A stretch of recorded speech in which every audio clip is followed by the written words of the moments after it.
Welcome to Reformed Thinking. We are so glad you are tuning in with us today. Yeah, we really are. And I want you to start by just imagining something for a second. Imagine living on a flat disk of Earth. Right, just a flat plane. Yeah.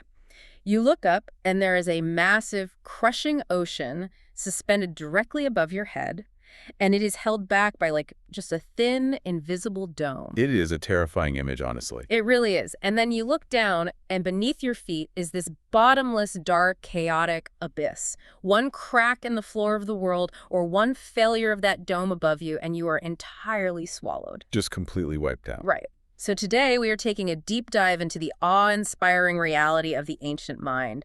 We are tearing into a stack of scholarly lexical entries, theological dictionaries, and historical linguistics. And we're looking at all this to understand how the ancient Hebrew writers categorized, feared, and relied upon water. Because the contrast between their perspective and ours is just, well, it is stark. Oh, it is night and day.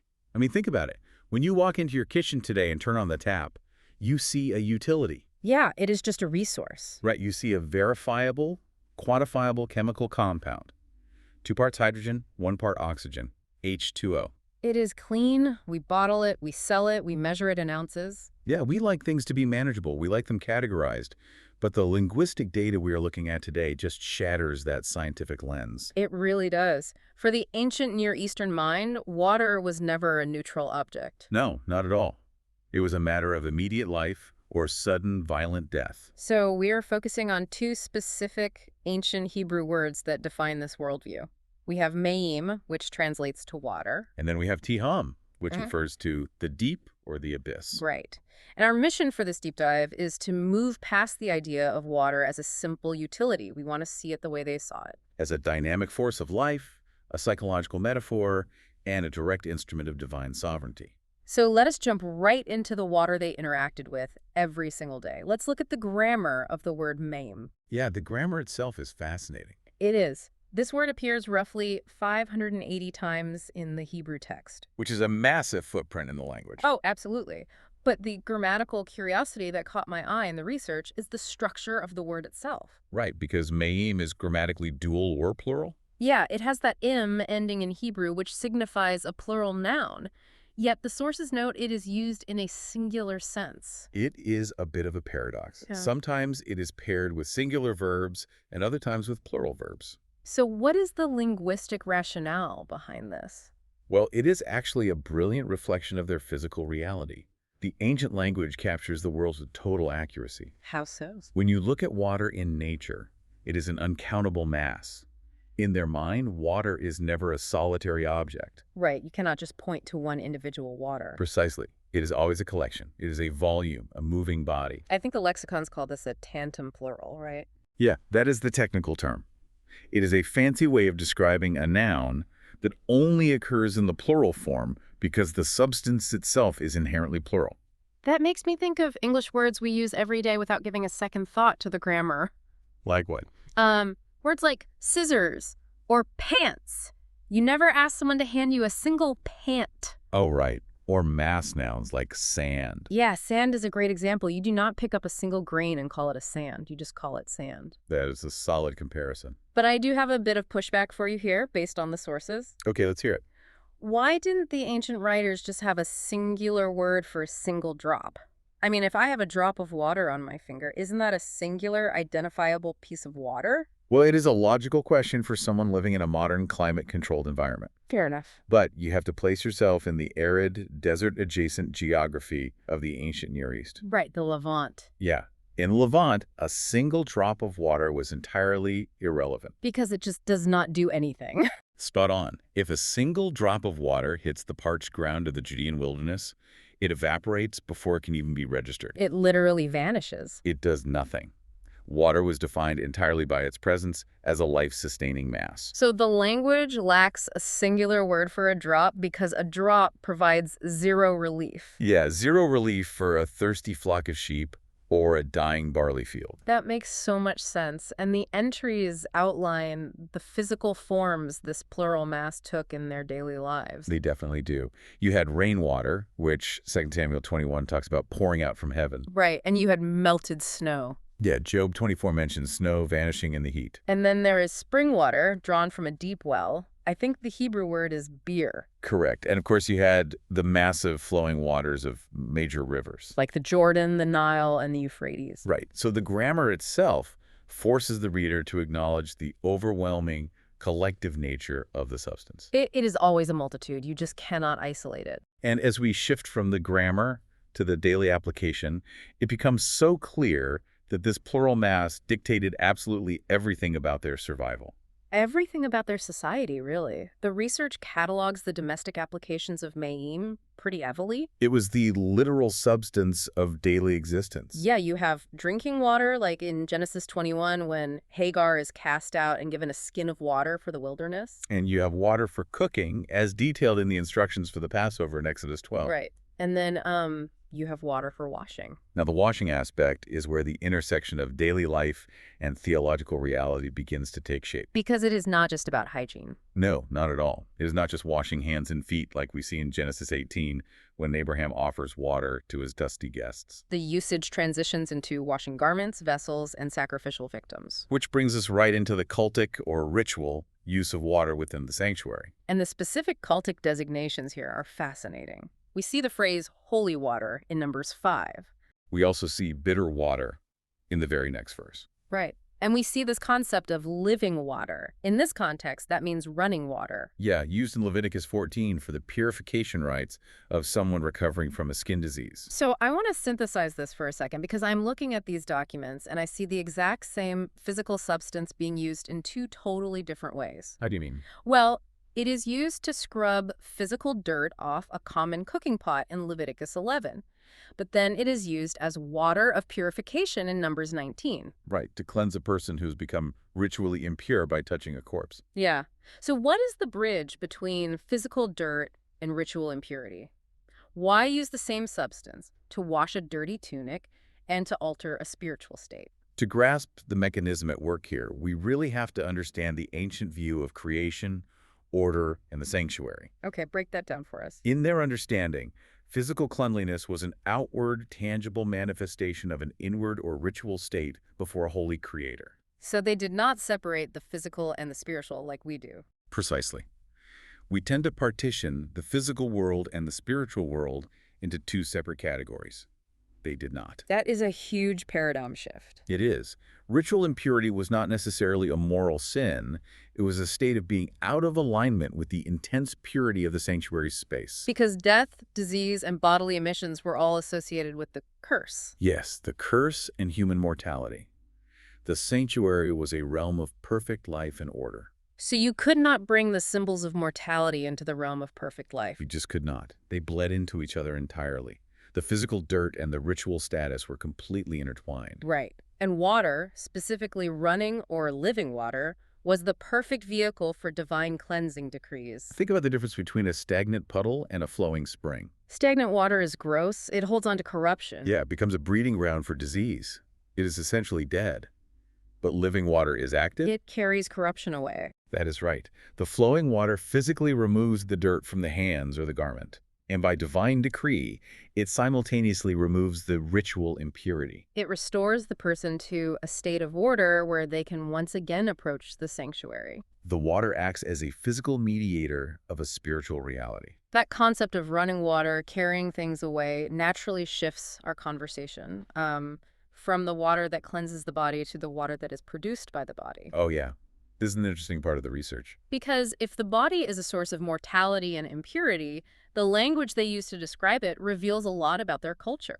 The research catalogs some incredibly specific and honestly amusing linguistic idioms regarding human biology. The euphemisms in the Hebrew text are a brilliant study in cultural communication, and really textual dignity. They had to talk about bodily functions, but they chose to veil them. Avoiding direct terms for bodily functions is an entirely human trait. I mean, we do it all the time today. Oh, constantly. If you are at a dinner party, you do not announce the biological specifics of what you are about to do. No, please do not. You say you are going to the restroom, or using the facilities. Or just washing up. Yeah. And the ancients were doing the exact same thing. The text points to the phrase water of the feet, found in 2 Kings 18 and Isaiah 36. which the lexicons explicitly define as urine. We also have water of gall in Jeremiah 8, which refers to poisoned, bitter water. And there is a pretty intense scholarly debate listed in our research over Isaiah 48. Oh, right, where the phrase waters of Judah might actually translate to water from your loins. Yeah, referring to seminal fluid and tracing the physical lineage of the people. So the use of these euphemisms maintains a high level of dignity within a sacred text. While still recording some really harsh historical and biological realities. The 2 Kings 18 narrative is a perfect example of this. It really is. Set the scene for us. Well, the Assyrian military commander is standing outside the walls of Jerusalem, and he is just taunting the Israelites. He is threatening them with a siege so prolonged and severe that the inhabitants will be starved to the point of consuming their own waste. It is horrific, and the text has to record the absolute horror and degradation of the Assyrian threat. But the writers use the idiom water of the feet to do so. Right. A linguistic veil is drawn over the grotesque physical reality. It tells you what is happening, how terrible the situation is, without degrading the sacred nature of the historical record. It is a way of handling the shame of human frailty. Yeah, very tactful. So we have covered the physical water on the ground, the cultic water in the tabernacle, and the biological water of the human body. But the lexical entries take us into the human mind next. Water flows directly into how the ancient writers describe their own internal emotional states. The psychological metaphors associated with Mayim are some of the most vivid images in the entire text. They really are. The writers consistently use water to signify intense weakness, cowardice, or terror. I know you have the references right there. Yeah, I do. And they paint a grim picture of human panic. Joshua chapter 7 describes the heart of the people melting and becoming like water after a military defeat. And Ezekiel 7 says that in the face of impending judgment, all hands will go limp, and every knee will turn to water. Plus, Lamentations 2 speaks of pouring out your heart like water in the midst of overwhelming grief. It is a very consistent metaphor. Now, here is where I have to push back on the logic of the ancient writers based on what we just discussed. Okay, what is your issue with it? We just talked about how water is a massive, uncontrollable force. It dictates survival. It is strong enough to carve canyons out of solid rock. Yet it sweeps armies away. Right, so why in a world would they use this unstoppable, destructive substance as the ultimate metaphor for weakness and fear? Well, it is an excellent question. When you look at a roaring river, you see force. Yeah, undeniable force. But the key to this specific psychological metaphor is not water's force. It is water's complete lack of solid form. Oh, I see. Think about the physical anatomy of terror.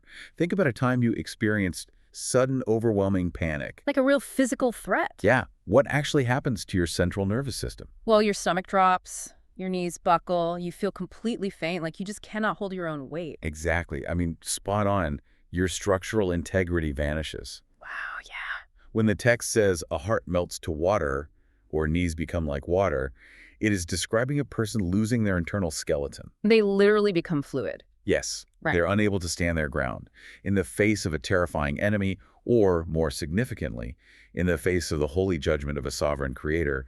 The human frame just cannot support itself. It loses all rigidity.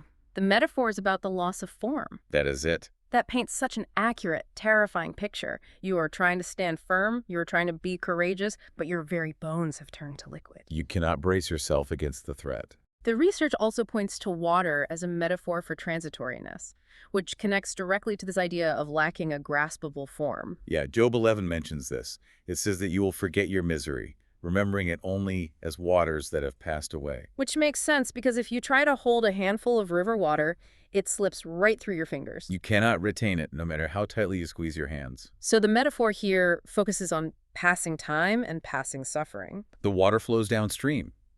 It is impossible to hold back the current, but it is also impossible to hold on to the water itself. The misery and the trauma are washed away by the relentless current of providence. It is a statement about the temporary nature of human suffering under the sun.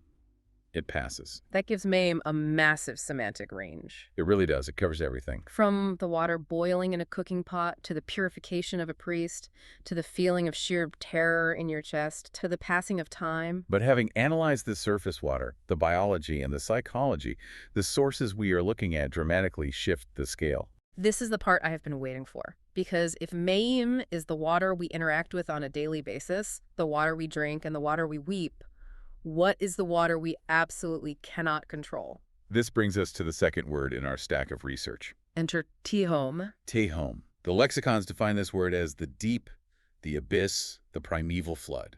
The text notes that this word occurs 36 times in the Hebrew Bible, and it is found primarily in the poetic and prophetic texts. So if Mayim is the river you wash your clothes in, Tehom is the cosmic ocean.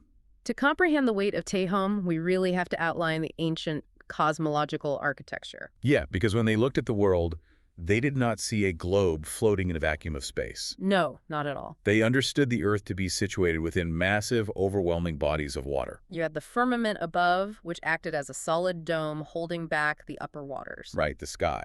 And those upper waters were the source of rain released through the floodgates of heaven. And below the earth, sustaining the land but also threatening it, you had the subterranean ocean. The sources cite some staggering verses for this worldview.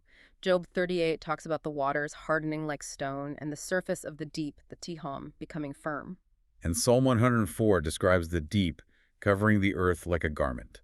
Just picture the sheer psychological terror of that concept. It is hard to even wrap your mind around. You are living your life, farming your land, raising your family on this disk of habitable earth, and suspended directly beneath your feet is a bottomless, dark, chaotic ocean. It is a profoundly unsettling geographical reality to inhabit. Yeah, you are sandwiched between two massive bodies of water that could, at any moment, collapse and reclaim the dry land. And because Tehom represents a force so vast, so dark, and so thoroughly beyond human management, early modern scholars assumed the ancient Hebrews must have worshipped it. Or at least feared it as a rival god of chaos. Right. And this leads us to deconstruct a massive historical misconception. The sources outline this in great detail. The text introduces us to the 1895 Gunkel hypothesis. Hermann Gunkel was a highly influential German scholar. And he claimed that the Hebrew word Tehom was directly derived from Tiamat. Now, for you listening who might be unfamiliar with ancient Near Eastern mythology, we need to explain who Tiamat was. Yeah, give us the background there. In the Babylonian creation epic, known as the Enuma Elish, Tiamat was the mythical chaos dragon. She was the monstrous divine personification of the Salt Sea. According to the myth, she waged a massive cosmic war against the storm god Marduk. And Marduk slays her, splits her carcass in half, and uses her body to form the heavens and the earth. So Gunkel argued that when the Hebrew writers talked about the deep, the Tehom, they were basically just adapting this Babylonian monster myth. He argued they stole the concept. He did. And Gunkel's hypothesis sent shockwaves through academic circles at the time. Because it challenged the uniqueness of the biblical creation narrative. Right. But the lexical dictionaries we are reviewing spend a substantial amount of time entirely refuting this hypothesis. And they do so using cold, hard linguistic evidence. Yes. First, they look at the phonetics of the words themselves. The Hebrew tehom is derived from a common Semitic root. That root is Tehom, right? Correct. And the sources mention that this root shows up in Arabic as tihama, which simply refers to a coastal plain. And in Ugaritic as yam. Now, to make sure we are keeping this accessible for everyone, what exactly is Ugaritic, and why does it matter here? Ugaritic is an ancient Canaanite language discovered in the city of Ugarit, which is located in modern-day Syria. So it is related to Hebrew. It is a cousin language to Hebrew. They share a lot of the same vocabulary and grammatical structures. Okay, so the fact that the root word for tehom shows up in Ugaritic and Arabic proves that it is an independent native Semitic word. Spot on. It was not borrowed from Akkadian, which was the language of Babylon. The phonetic rules of how words transfer between those languages demonstrate definitively that Tehom is not a linguistic descendant of Tiamat. But the linguistic refutation is only half the argument. Right, there is a theological layer to this. The far more compelling point the dictionaries make is how the word is actually deployed in the Hebrew text. Because Tehom is never personified. Never. I noticed that detail in the research, and it is a massive distinction. The text points out that the Hebrew Bible does occasionally use poetic names for mythical sea creatures. Words like Leviathan or Rahab. Yeah, but Tehom is never treated as a conscious, living figure. It has no will of its own. It does not speak. It does not plot revenge. And it does not wage war as a rival deity. It is entirely unmythical in its usage. It is treated as a natural physical element of the created order. It is an inanimate object. Think about how we talk about severe weather today. We personify hurricanes. We do. We give them names. Right. We say, Hurricane Katrina devastated the coast, or Hurricane Helene is making a path toward the panhandle. We assign them human names, and we describe them almost like they have agency. But we all know they are just weather patterns. Yeah, we do not actually think Helene is a conscious monster seeking revenge against Florida. And the ancient Hebrews knew the exact same thing about Tehom. They knew it was a terrifying, lethal natural element, but they knew it was not a rival god. So if the deep is not a rival god fighting against the creator, the next logical question the sources address is its actual relationship to the creator. This is where the underlying theological reality of these lexical entries comes to the absolute forefront. The writers of these texts viewed the universe through a very specific lens. The sources stress, page after page, that Tehom is simply a realm of divine activity. It is completely subordinate. Yeah. Psalm 33 says that God places the deep in storehouses. He bottles up the ocean. And Psalm 77 says the depths quake at his approach. The abyss trembles when the creator walks by. The theological reality presented here is one of absolute, unquestioned divine sovereignty. Because in the pagan myths surrounding Israel, creation was the result of a cosmic battle. Right. Marduk had to fight Tiamat to establish order. Baal had to fight Yam, the sea god. But in the Hebrew text, the deep does not fight God. It obeys him without hesitation. It is part of the created order from the very beginning. Look at Genesis 1, verse 2. The earth was formless and void, and darkness was over the surface of the deep. Tehomah. Yeah. And the Spirit of God is simply hovering over it. There's no battle. There's no struggle for dominance. The creator is not threatened by the abyss. None whatsoever. The lexicons draw our attention to the sheer weight of Psalm 135, verse 6. Which states that God does whatever he pleases in heaven and on earth, in the seas and all the depths. All the Tiamat. The terrifying bottomless abyss that humans cannot even begin to comprehend or control is merely an instrument in the hands of the creator. It responds instantly and totally to his historical and creative decrees. The word decree is the perfect summary here. The deep acts solely because it is commanded to act. And because Tehom is an instrument of the creator, the sources show us that it can be wielded in two entirely different ways. Depending on what that divine decree happens to be. Yeah, it possesses a dual nature in how it affects humanity. We see the two faces of Tehom clearly outlined in the texts. The first face is absolute destruction. The ultimate uncreation. The sources point straight to the Genesis flood. The text says, all the fountains of the great deep broke open. The Tehom fractures the crust of the earth and swallows the dry land. The boundaries set in Genesis 1 are removed. And we see it again in Exodus 15 at the crossing of the Red Sea. The Song of Moses says that the deeps covered the Egyptian army.